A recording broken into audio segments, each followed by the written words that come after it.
जय हिंद। स्वागत है आपका हमारे इस YouTube चैनल में। आज हम करने वाले हैं छत्तीसगढ़ी व्याकरण की तैयारी, जिसमें हम करेंगे समास। ठीक है, समास के बारे में आप भली भांति परिचित होंगे। ये समास जो है शब्द बनाने की एक तरकीब है, एक उपाय है, जिसको हम कहते हैं यौगिक शब्द, है ना। दो या दो से अधिक वर्णों या फिर शब्दों से जो कुछ नया शब्द बनाया जाता है उसको हम यौगिक शब्द कहते हैं। शब्द दो प्रकार से बनाए जाते हैं, दो तीन प्रकार से: प्रत्यय, उपसर्ग, है ना, संधि और समास।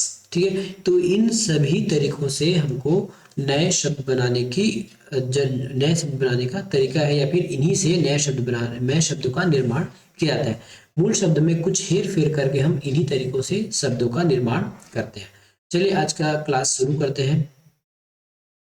तो हम आज पढ़ेंगे समास। समास में सबसे पहले पढ़ेंगे तत्पुरुष समास। जैसे ये हिंदी के समास की तरह ही होते हैं, इसमें कोई खास अंतर आपको देखने को नहीं मिलेगा। तत्पुरुष समास, तत्पुरुष यौगिक वे हैं जिनके अंतिम शब्द द्वितीय, तृतीय, चतुर्थ, पंचम, छठवां और सातवें श्रेणी का आने वाले शब्द के संयोग करके बनता है। ठीक है, अगर ये डेफिनेशन याद नहीं है तो हिंदी का जो आप डेफिनेशन है उसको आप देख लीजिएगा। तत्पुरुष में होता है ना, कर्ता के पूरे है ना, कर्ता ने कर्म को के कर के लिए, ऐसा करके जो हम याद किए थे बस उसी को याद रखिएगा। आपका छत्तीसगढ़ी का भी समास बन जाएगा, है ना। तो ये हमारे जो है ना कारक, उससे तत्पुरुष समास की रचना होती है। मांस खाब मतलब मांस खाने वाला। अगर पूछ दिया कि मांस खाब में कौन सा समास है, तो तत्पुरुष समास है, मांस को खाने वाला या फिर मांस खाने वाला। लात मार, लात मारने वाला या फिर लात में मारने वाला। घर रह, घर में रहने वाला। बूता चोर, बूता चोर का मतलब होता है, इसको होते हैं या फिर आलसी या फिर कामचोर भी बोलते हैं। बूता का देखिए, अब मैं कुछ कुछ चीजें आपको बताते भी जाऊंगा। बूता का मतलब होता है काम।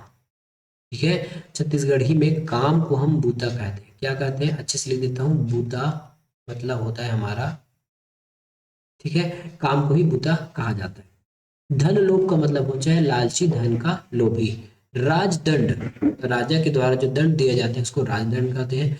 पुलिस साहेब, जिला साहेब, साहेब का मतलब होता है सर, SIR। रथ यात्रा, रथ का यात्रा। बिंद्रा नाच, बिंद्रा मतलब, बिंद्रा का मतलब होता है बंदर, याद रखिएगा, बंदर। तो बिंद्रा नाच, बंदर नाच, जो मदारी लोग आते हैं वो। भैंसा नागर, भैंसा और नागर, नागर कुछ इस प्रकार से होता है ना, हल, इसको हम हल भी कहते हैं।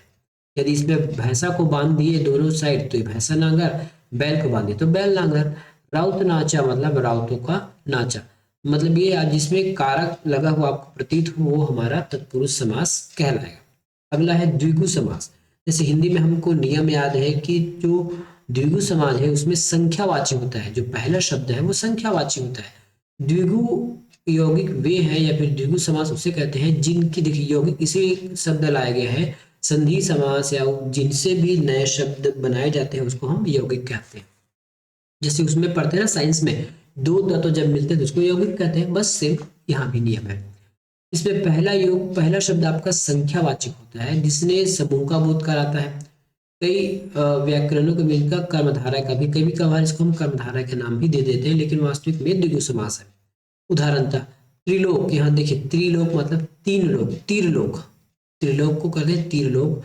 तीन मुड़िया, पंचमुखा, त्रिफला, दस मूला या जसमूल, 14 भुवन। ठीक है, ये हमारे ये हमारे द्विगु समास हो जाएंगे। सतकोसा, सात कोत, उड़ीसा में महानदी के प्रवाह पर 14 मील पर प्रसारित जंगल है। ठीक है, ये इसका क्या है, वाक्य में प्रयोग है। त्रिवेणी, देखिए तीर का मतलब हो तीन, तीन बेनी। पंचामृत, पांच अमृतों का समूह पंचामृत। सात समुंदर, तिरपुंड। तो देखिए तिरपुंड हो गया, सात समुंदर हो गया, यहाँ सेवन, यहाँ तीन का आभास हो रहा है, या पंच है तो पांच का आभास हो रहा है। त्रिवेणी का तीन हो रहा है, ठीक है, तीन का आभास हो रहा है। ठीक है, तो इस प्रकार से जो द्विगु समास किसे कहते हैं, जिसका प्रथम पद जो है संख्यावाची होता है वो द्विगु समास कहलाता है। कर्मधारय समास, संज्ञा का विशेषण के संयोजन से बनता है। इसमें कुछ विशेषता बताई जाती है ना। संज्ञा का विशेषता बताने वाले को हम कहते हैं कर्मधारय समास। इसे कई बार तत्पुरुष भी कहा जाता है, इसको हम थोड़ा से बाद में समझेंगे कि तत्पुरुष ये कैसे होता है। उदाहरण देखिए, बड़े दादा, यहाँ दादा की विशेषता बताई जा रही है कि वो बड़ा है, दादा तो है लेकिन वो बड़ा है। अब बड़े दादा का मतलब होता है पिताजी के बड़े भाई। यदि मेरा पिता है, और मेरे पिताजी का भी कोई बड़ा भाई है तो उसको मैं बोलूंगा बड़े दादा, इसी को हिंदी में बड़े बाबू भी कहते हैं। ठीक है, बड़े दाई, पिताजी की भौजाई।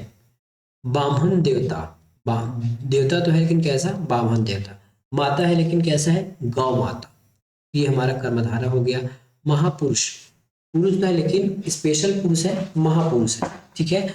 कमल, कैसा कमल है, लाल कलर का कमल है। बादर है, कैसा बादर है, करिया बादर है। अब बादर का मतलब समझिए, बादर का मतलब होता है आकाश।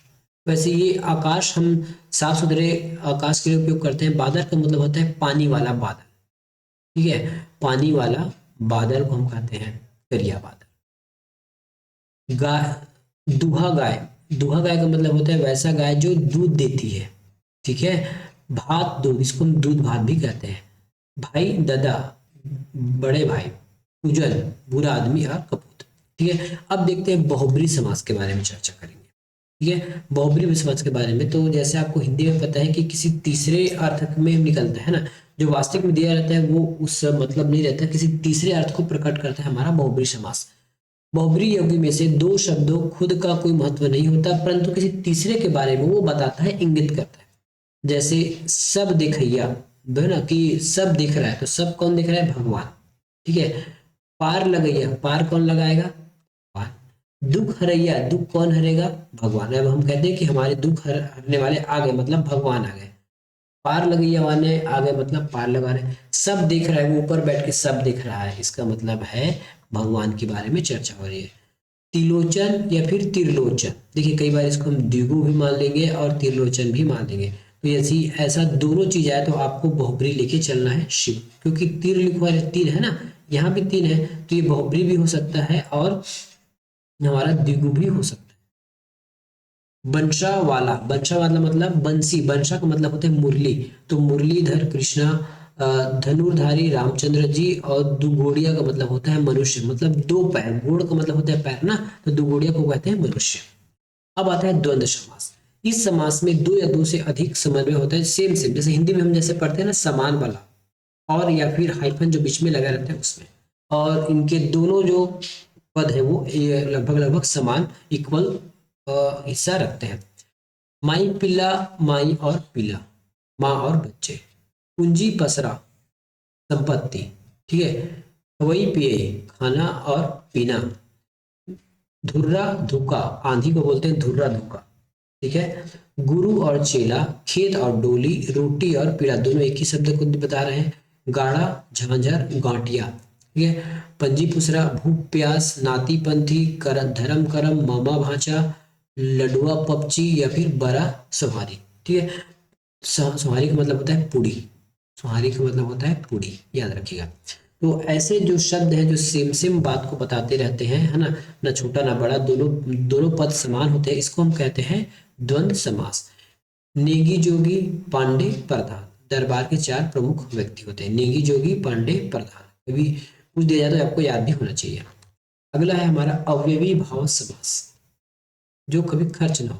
कुरीति, सुचार, यथा, जथाजोग, जथाशक्ति, प्रतिदिन मतलब प्रतिदिन, कुसाइत प्रतिकूल समय, नित प्रति नित्य समय, रिखा ढिलाती, गरुआ ओलियाती, है ना, गोधली बेला। तो इस प्रकार के जो समास है हमारे अव्ययी भाव समास को दर्शाते हैं।